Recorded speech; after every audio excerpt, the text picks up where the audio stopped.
I've looked at the tax data going back since we've had the income tax and the marginal rates, and there's virtually no correlation between the tax rates and GDP growth and unemployment rate. No, there's very little evidence to show that certainly in the ranges we're talking about that there's any impact.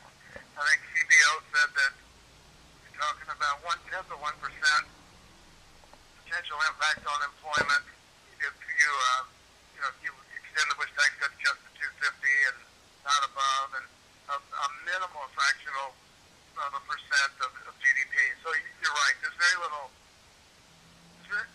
historical evidence, and there's very few economic analyses that will show that letting the tax cuts on the higher rates go back has any negative impact on the economy.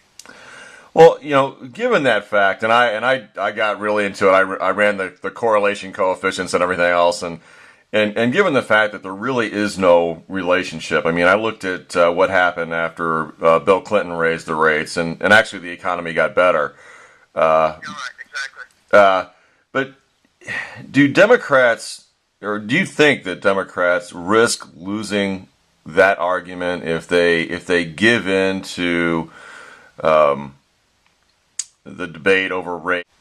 What we lose if we cave in on this position is an opportunity to demonstrate to the working class Americans whose side we're on, which I think was the biggest failing that we had in this election, Mm-hmm.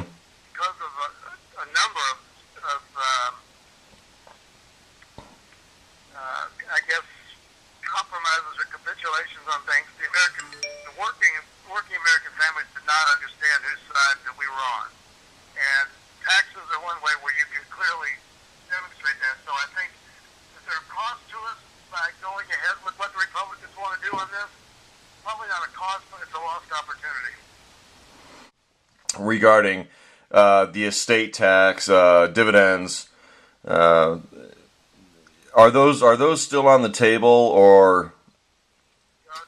Yes, the estate, particularly, I mean, the estate tax we have to do something with, because if we don't act, then as of January 1st, it reverts to a 55% rate on estates over $1 million. I don't think there's anybody in either party who wants to see that happen.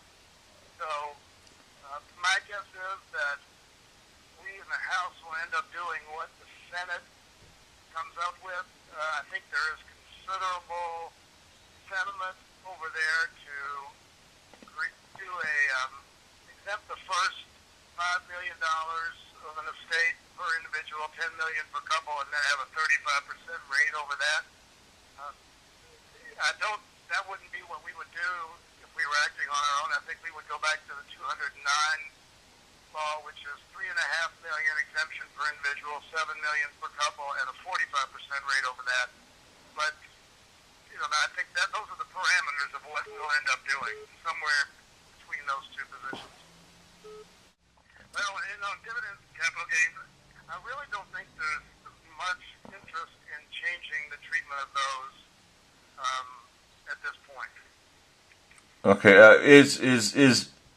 what's the reason for that? Is it the economy, the state of the financial markets? Are we trying to help retired people who depend on that income? What's the rationale for leaving those rates where they are? Well, a little bit of both. Certainly on the dividend side, that's you don't want to add to the tax burden of those who are living on relatively fixed income, even if it's by dividends.